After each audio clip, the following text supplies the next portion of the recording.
नमस्कार, स्वागत है आप सभी का डीडी न्यूज के इस खास बुलेटिन एक्सप्रेस 100 में, जहां हम लेकर आते हैं राजनीति, मनोरंजन, देश, दुनिया, खेल और व्यापार जगत की सभी खबरों को एक्सप्रेस अंदाज में। मैं हूं अश्विनी मिश्र। देखिए खबरें तेज रफ्तार से। बुधवार से शुरू हो रहे संसद के शीतकालीन सत्र से पहले सरकार ने आज सर्वदलीय बैठक बुलाई। सरकार ने संसद के शीतकालीन सत्र के सुचारू रूप से संचालन के लिए सभी दलों के नेताओं से सहयोग की अपेक्षा की। सर्वदलीय बैठक के बाद संसदीय कार्य मंत्री प्रहलाद जोशी ने कहा कि संसद में सभी मुद्दों पर चर्चा के लिए सरकार तैयार है। विपक्षी दलों की ओर से कुछ सुझाव आए हैं जिन पर विचार किया जाएगा। शीतकालीन सत्र से पहले हुई सर्वदलीय बैठक पर केंद्रीय मंत्री अर्जुन राम मेघवाल ने कहा कि बैठक में सभी दलों ने अपनी बातें रखी। स्पीकर महोदय तय करेंगे कि किस बिल पर चर्चा होगी। उन्होंने कहा कि सरकार हर चर्चा के लिए तैयार है। विपक्ष के नेता अधीर रंजन चौधरी ने कहा कि देश के सामने महंगाई, बेरोजगारी जैसे मुद्दे हैं। ऐसे में सदन में इन सभी पर चर्चा होनी चाहिए। लोकसभा अध्यक्ष ओम बिरला ने आज बिजनेस एडवाइजरी कमेटी की बैठक की अध्यक्षता की।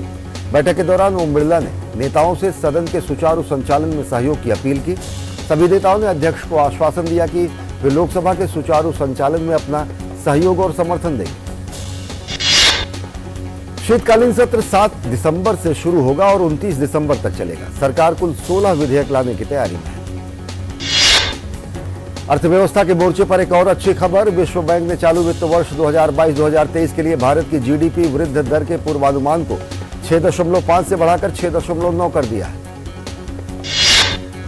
विश्व बैंक का अनुमान है कि चालू वित्त वर्ष 2022-2023 में खुदरा महंगाई 7.1% पर रहेगी। विश्व बैंक की ओर से मंगलवार को जारी इंडिया ग्रोथ आउटलुक रिपोर्ट में कहा गया कि दुनिया की दूसरी अर्थव्यवस्थाओं के मुकाबले भारत पर आर्थिक मंदी का असर कम पड़ेगा। भारत के लिए विश्व बैंक के कंट्री निदेशक ऑगस्तानो कोआमो ने आज नई दिल्ली में प्रेस कॉन्फ्रेंस कर कहा कि भारत बहुत महत्वाकांक्षी है और देश की अर्थव्यवस्था को लचीला बनाने के लिए सरकार ने कई काम किए हैं। विश्व बैंक के वरिष्ठ अर्थशास्त्री ध्रुव शर्मा ने कहा कि भारत की अर्थव्यवस्था 10 साल पहले की तुलना में अब अधिक लचीली है। भारत और मध्य एशिया के सुरक्षा शांति के लिए एक बड़ा खतरा है आतंक। साथ ही अफगानिस्तान में बीते साल के ताजा घटनाक्रम और सुरक्षा की स्थिति को देखते हुए नई दिल्ली में पहला भारत मध्य एशिया सुरक्षा सलाहकारों की बैठक हुई।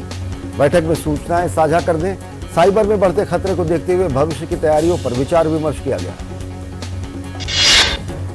बैठक में कजाकिस्तान, ताजिकिस्तान, उज्बेकिस्तान, तुर्कमेनिस्तान और किर्गिस्तान ने हिस्सा लिया। बैठक में आतंकवाद को पनाह देने, फंडिंग मुहैया कराने और सीमा पार आतंक फैलाने वाले देशों पर चर्चा खास तौर से की। राष्ट्रीय सुरक्षा सलाहकार अजीत डोभाल ने अफगानिस्तान के मुद्दे पर चर्चा करते हुए कहा कि अफगानिस्तान में आतंकवादी नेटवर्क का बना रहना चिंता का विषय है।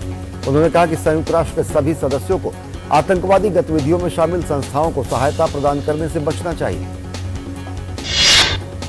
भारत की अध्यक्षता में G20 शेरपा की पहली बैठक में विभिन्न मुद्दों पर 2 दिन तक गहन मंथन मंगलवार को संपन्न हुआ। मंगलवार को जिन विषयों पर चर्चा हुई उनमें समावेशी विकास, बहुपक्षवाद और महिलाओं के नेतृत्व वाले विकास के साथ साथ खाद्य, ईंधन, उर्वरक, पर्यटन तथा संस्कृति शामिल रहे। G20 शेरपा अमिताभ कांत ने भारत द्वारा निर्धारित प्राथमिकताओं की विस्तृत श्रृंखला पर प्रतिनिधिमंडलों द्वारा दिए गए समर्थन की सराहना की। मूल सत्रों के बाद G20 शेरपाओं और प्रतिनिधिमंडल के लिए जाने माने शिल्पग्राम का दौरा किया गया। इसकी वास्तुकला और प्रदर्शित की गई राजस्थानी कला और शिल्पकला की विविधता ने प्रतिनिधिमंडलों का मन मोह लिया।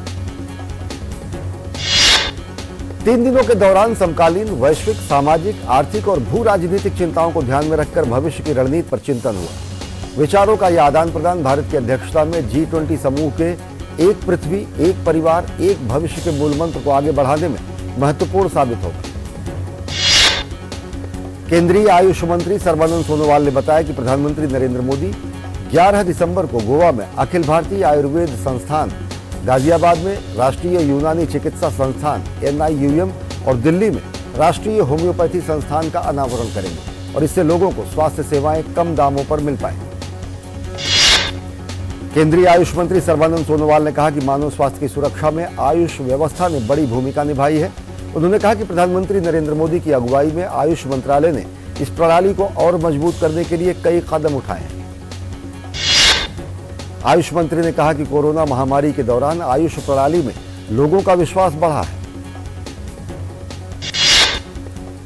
सूचना प्रसारण मंत्री अनुराग सिंह ठाकुर ने चेन्नई में एक कार्यक्रम के दौरान कृषि कार्य में ड्रोन के इस्तेमाल को लेकर ड्रोन यात्रा की शुरुआत की। इस मौके पर उन्होंने कहा कि गरुड़ किसान ड्रोन के उपयोग से कृषि क्षेत्र में काफी परिवर्तन होगा। सूचना एवं प्रसारण मंत्री अनुराग सिंह ठाकुर ने कहा कि कोरोना महामारी के दौरान ड्रोन की उपयोगिता काफी कारगर साबित हुई है।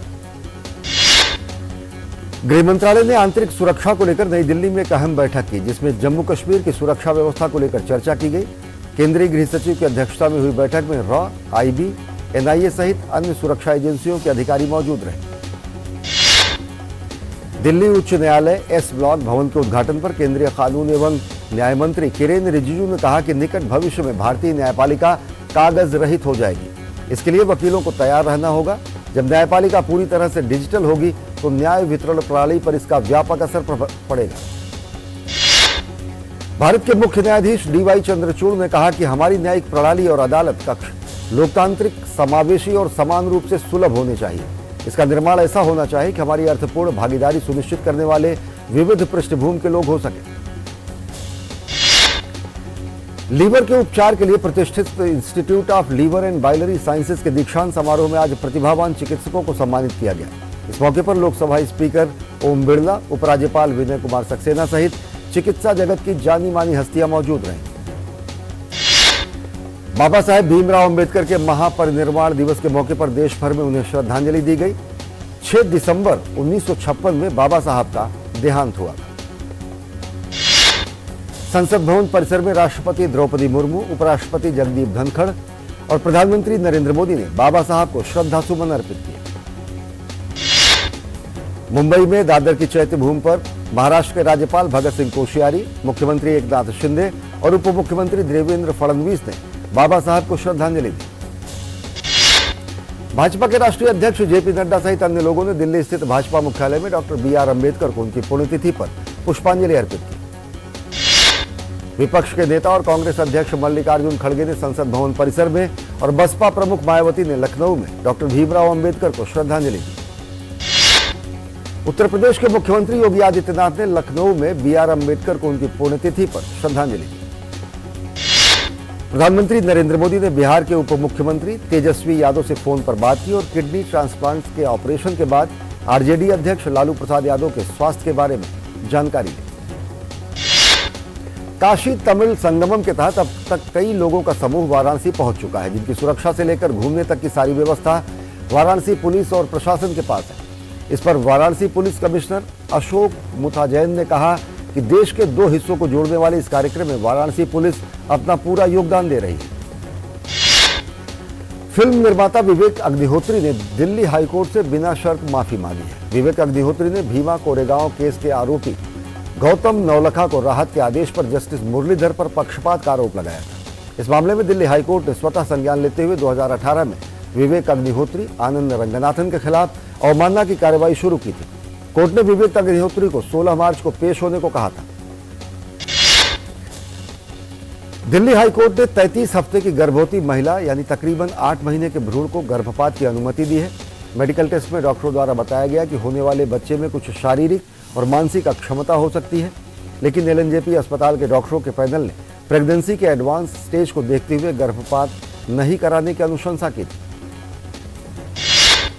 केरल हाईकोर्ट ने आदेश दिया है कि सबरीमाला मंदिर में आने वाले लोगों को हेलीकॉप्टर सेवा या VIP दर्शन की पेशकश नहीं की जानी चाहिए। कोर्ट ने यह भी कहा कि मंदिर में किसी को स्पेशल ट्रीटमेंट नहीं दिया जाना चाहिए। जर्मनी की विदेश मंत्री अन्नालेना बेयरबॉक भारत के 2 दिवसीय दौरे पर हैं। इस दौरान मुख्य चुनाव आयुक्त राजीव कुमार ने दिल्ली में जर्मनी के विदेश मंत्री के सामने इलेक्ट्रॉनिक वोटिंग मशीन को प्रदर्शित किया। 8 दिसंबर को होने वाली मतगणना से पहले तैयारियों को लेकर हिमाचल प्रदेश के मुख्य निर्वाचन अधिकारी मनीष गर्ग ने बताया कि 59 स्थानों पर मतगणना की व्यवस्था की गई है, जिसके लिए सारी तैयारियां पूरी कर ली गई हैं। उन्होंने बताया कि चुनाव आयोग द्वारा नियुक्त प्रेक्षक भी पहुंच चुके हैं। करीब 1.10 लाख डाक मत पत्र मिले हैं, जिनमें से 38,207 अनुपस्थित मतदाताओं के हैं। दिल्ली नगर निगम चुनाव के लिए कल वोटों की गिनती होगी। मतगणना के लिए 42 केंद्र बनाए गए हैं। चुनाव आयोग ने मतगणना की व्यापक तैयारियां की हैं। भाजपा, आम आदमी पार्टी और कांग्रेस के बीच त्रिकोणीय मुकाबला है।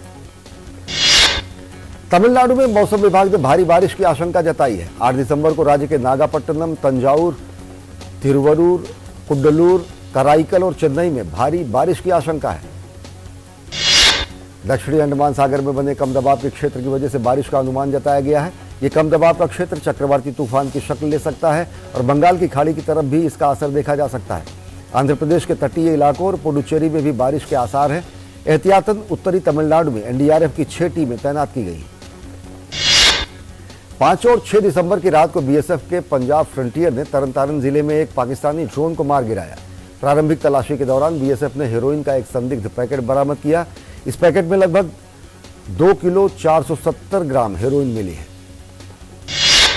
उत्तर प्रदेश के विधानसभा सत्र के दौरान मुख्यमंत्री योगी आदित्यनाथ ने कहा कि बेहतर कानून व्यवस्था की स्थिति के माध्यम से प्रदेश में कानून व्यवस्था का मॉडल पेश करके देश के सामने उदाहरण बनाया गया है।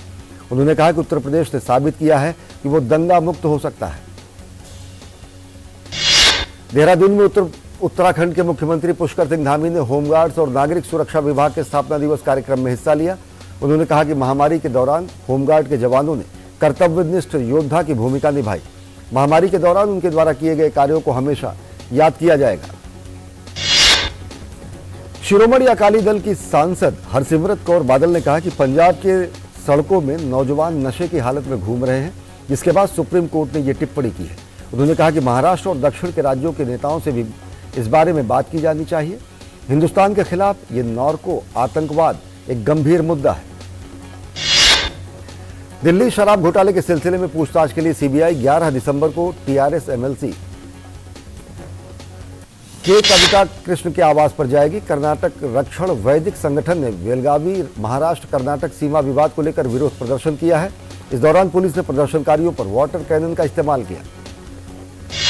महाराष्ट्र के उप मुख्यमंत्री देवेंद्र फडणवीस ने कर्नाटक के मुख्यमंत्री से बात कर बेलगावी के पास हिरेग बगवाड़ी में हुई घटनाओं पर नाराजगी जताई। मुख्यमंत्री मुंबई ने कहा कि दोषियों के खिलाफ सख्त कार्रवाई होगी और फडणवीस को आश्वासन दिया कि महाराष्ट्र से आने वाले वाहनों की सुरक्षा होगी। और बुलेटिन में वक्त हो चला एक छोटे से ब्रेक का। देखते रहिए डीडी न्यूज। हमने फसल बीमा योजना को अधिक प्रभावी बनाया, उसके दायरे में ज्यादा किसानों को लाए। नहीं है डर नहीं फिकर, मिली हमें नई डगर। फसल का करवा के बीमा, किसान की चिंता को छीना। हुआ सुरक्षित कर, सुरक्षित फसल निश्चिंत किसान। फसल बीमा सबका समाधान। आज ही प्रधानमंत्री फसल बीमा योजना से जुड़ें और फसल नुकसान से होने वाली आर्थिक हानि से निश्चिंत हो जाएं, ताकि प्राकृतिक और स्थानीय आपदा पर भी फसल नुकसान होने पर आप उसकी सही कीमत पाएं। प्रधानमंत्री फसल बीमा से जुड़ने के लिए आज ही नजदीकी कृषि कार्यालय, सहकारी समिति, बैंक शाखा, अधिकृत बीमा कंपनी या जन सेवा केंद्र में जाएं, क्योंकि सुरक्षित फसल निश्चिंत किसान। फसल बीमा सबका समाधान। कृषि एवं किसान कल्याण मंत्रालय, भारत सरकार। क्या बात है, बहुत ठीक लग रहा है। 3 महीने में पैसे डबल। वाह, फास्ट और हाई रिटर्न्स भी। क्या स्कीम है? कल तो नहीं थी यहाँ। और कल होगा भी नहीं। तूने कभी 5 ओवर में डबल सेंचुरी मारी है? ऐसे स्कीम के बहकावे में आके हम धोखा खा सकते हैं। और आरबीआई कहता है अपना पैसा सुरक्षित रखो और समझदारी से निवेश करो। अगर ज्यादा रिटर्न के पीछे भागोगे तो रिस्क भी उतना ही उठाओगे। और फास्ट रिटर्न से बच के, और फास्ट बॉलिंग से भी। आरबीआई कहता है जानकार बनिए, सतर्क रहिए। REC unleashes the potential of energy. REC funds energy. Funding that catalyzes. Funding that inspires. Funding that transforms. For sustainability and reliability. For investment and development. Adding value every day in every way. This is what our energy is. This is REC.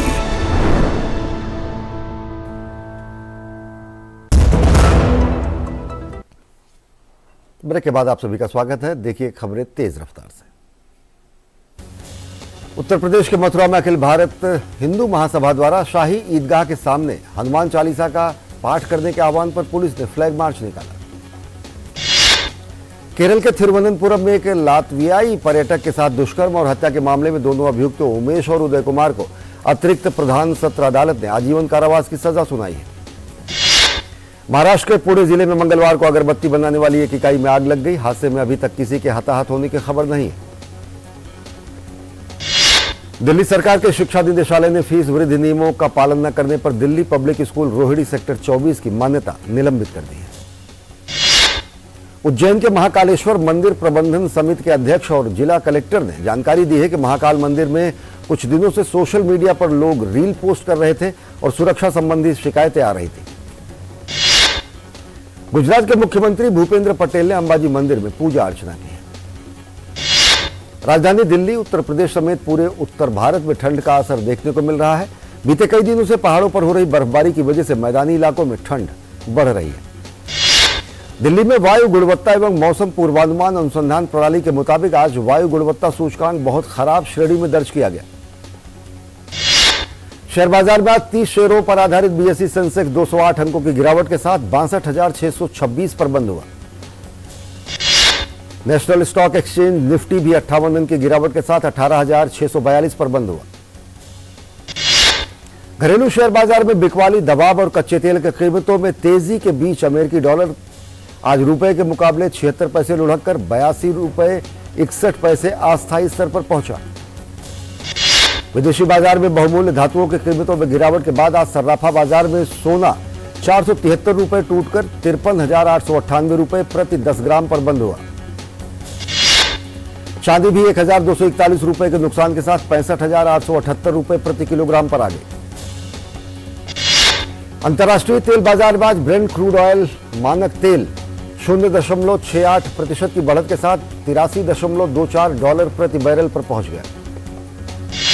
Forbes Asia के heroes of the फिलॉन्थ्रॉपी list मंगलवार को जारी की गई। इस list में 16वें संस्करण में भारतीय अरबपति कारोबारियों में गौतम अडानी, शिव नाडार और अशोक सूता का नाम शामिल किया गया है। कोयला मंत्रालय की ओर से मंगलवार को जारी आंकड़ों के अनुसार भारत में नवंबर 2022 में कोयले का कुल उत्पादन बढ़कर 7.587 करोड़ टन रहा। पिछले साल इसी माह के दौरान 6.794 टन उत्पादन की तुलना में 11.66% अधिक है।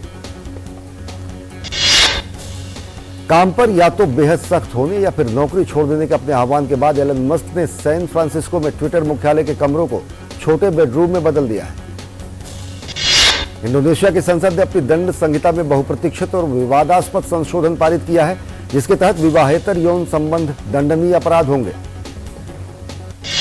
विवाहेतर यौन संबंध का दोषी पाए जाने पर 1 साल की जेल की सजा का प्रावधान है, लेकिन व्यभिचार का आरोप पति, माता पिता या बच्चों द्वारा दर्ज कराई गई पुलिस की शिकायत पर आधारित होगी।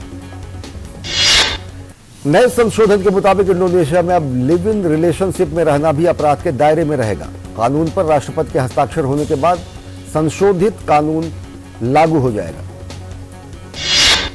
रूस ने यूक्रेनी ड्रोन के रूस की सीमा में घुसकर सैकड़ों किलोमीटर अंदर 2 एयरबेस को निशाना बनाने की पुष्टि की है। यूक्रेनी ड्रोन ने दक्षिण मध्य रूस में रियाजान और सेराटावो 2 एयरबेस पर हमला किया। हमले में 3 कर्मचारियों के मारे जाने के बाद 4 लोगों के घायल होने की भी खबर है। ड्रोन में एयरबेस पर मौजूद 2 विमानों को भी नुकसान हुआ है। रूसी रक्षा मंत्रालय ने अपने सैन्य अड्डों पर हमलों की जानकारी देते हुए बताया कि उसने 2 यूक्रेनी ड्रोन विमान को मार गिराया है। हॉलीवुड सिंगर लेडी गागा के कुत्ते को गोली मारने वाले को 21 साल की सजा सुनाई गई है। यह मामला 2021 का है, जिसे लेकर अब तक अदालत ने अपना फैसला सुनाया है। लेडी गागा के फ्रेंच बुलडॉग को गोली मारी गई थी। दक्षिणी जर्मनी में स्कूल जा रही छात्राओं पर एक व्यक्ति ने चाकू से हमला किया। हमले में 14 वर्षीय छात्रा की मौत हो गई। एक अन्य 13 साल की बच्ची घायल हो गई। इस मामले में जर्मनी की पुलिस ने 27 वर्षीय व्यक्ति को गिरफ्तार किया है। पुलिस के मुताबिक वो इरिट्रिया का शरणार्थी है। उत्तरी अफगानिस्तान के बल्ख प्रांत में एक तेल कंपनी के कर्मचारियों को ले जा रहे वाहन में जोरदार धमाका हुआ। धमाके में अब तक 5 लोगों की मौत की पुष्टि हुई है।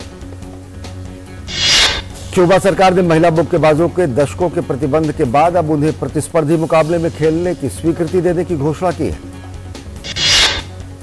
क्यूबा के राष्ट्रीय संस्थान INDER ने कहा है कि दिसंबर के मध्य में 42 महिला मुक्केबाजों के बीच प्रतिस्पर्धा का आयोजन होगा। इसके बाद 12 सदस्यीय महिला टीम का चयन किया जाएगा।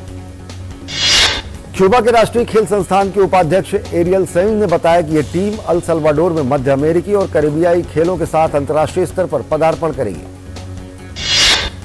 चीन के राष्ट्रपति शी जिनपिंग ने मंगलवार को लगभग 2 वर्षों में पहली बार चीन की राजधानी बीजिंग में कोरोना वायरस जांच आवश्यकताओं के लिए अपने मानदंडों में ढील दी है। फीफा विश्व कप के अंतिम 16 में आज के दूसरे मुकाबले में देर रात पुर्तगाल का सामना स्विट्जरलैंड से होगा। स्विट्जरलैंड के खिलाफ पुर्तगाल को एक बार फिर से रोनाल्डो के अच्छे प्रदर्शन की उम्मीद रहेगी। रोनाल्डो पुर्तगाल के लिए कुल 118 गोल किए हैं। पुर्तगाल के लिए दूसरा बड़ा नाम ब्रूनो फर्नांडीज का है। टीम के बेहतरीन स्ट्राइकर ने पुर्तगाल के लिए अब तक 13 गोल जबकि विश्व कप में 2 गोल दागे हैं। 5 बार की चैंपियन ब्राजील ने विश्व कप के क्वार्टर फाइनल में स्थान बना लिया है। प्री क्वार्टर फाइनल में ब्राजील ने दक्षिण कोरिया को 4-1 से शिकस्त दी। क्रोएशिया ने फीफा विश्व कप के क्वार्टर फाइनल में जगह बना ली है। अंतिम 16 के मुकाबले में क्रोएशिया ने जापान को पेनाल्टी शूटआउट में 3-1 से शिकस्त दी। भारतीय महिला क्रिकेट टीम के कोचिंग स्टाफ में बड़ा बदलाव किया गया है। पूर्व क्रिकेटर ऋषिकेश कानितकर को बड़ी जिम्मेदारी दी गई है। बीसीसीआई ने मंगलवार को जानकारी दी कि रमेश पवार की जगह ऋषिकेश कानितकर भारतीय महिला क्रिकेट टीम के बल्लेबाजी कोच होंगे। मुक्केबाजी के पावर हाउस माने जाने वाले क्यूबा की महिला मुक्केबाजों को अब प्रतियोगिताओं में हिस्सा लेने का मौका मिलेगा। क्यूबा ने महिला मुक्केबाजों को 60 साल से अधिक समय के बाद प्रतियोगिताओं में भाग लेने की इजाजत दी है।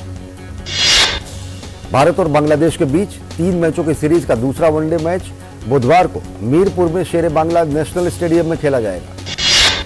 शाहरुख खान की अपकमिंग फिल्म पठान का नया पोस्टर रिलीज हो गया है। फिल्म में नए पोस्टर में king Khan rough and tough look में नजर आ रहे हैं। अक्षय कुमार ने अपनी पहली मराठी फिल्म की शूटिंग शुरू कर दी है। फिल्म का निर्देशन महेश मांजरेकर कर रहे हैं। टीवीएफ की वेब सीरीज पिक्चर्स के दूसरे सीजन का ऐलान हो चुका है। पिक्चर्स का नया सीजन इस साल क्रिसमस के मौके पर ओटीटी प्लेटफॉर्म G5 पर स्ट्रीम होगा। एक्ट्रेस तापसी पन्नू की ब्लर को सीधे ओटीटी प्लेटफॉर्म पर रिलीज किए जाने की उम्मीद है। साउथ स्टारर आदिवी शेष starrer film hit the second case box office ने अपने पहले वीकेंड में दुनिया भर में 28 करोड़ रुपए कमाए हैं। एसएस राजामौली के निर्देशन वाली फिल्म RRR ने Atlanta film critics circle award 2022 में बेस्ट इंटरनेशनल पिक्चर्स का अवार्ड जीता है। मशहूर बॉलीवुड अभिनेता आयुष्मान खुराना की डॉक्टर जी ओटीटी प्लेटफॉर्म नेटफ्लिक्स इंडिया पर 11 दिसंबर को स्ट्रीम की जाएगी। संजय लीला भंसाली का पहला म्यूजिकल एल्बम सुकून 7 दिसंबर को सभी लीडिंग स्ट्रीमिंग एप्स और सारेगामा यूट्यूब चैनल पर रिलीज होगा। कतर में चल रहे फीफा वर्ल्ड कप में ट्रॉफी का अनावरण करने की जिम्मेदारी दीपिका पादुकोण को मिली है। फीफा वर्ल्ड कप का अनावरण 18 दिसंबर 2022 को होगा। तो एक्सप्रेस न्यूज में फिलहाल इतना ही। मुझे दीजिए इजाजत। नमस्कार।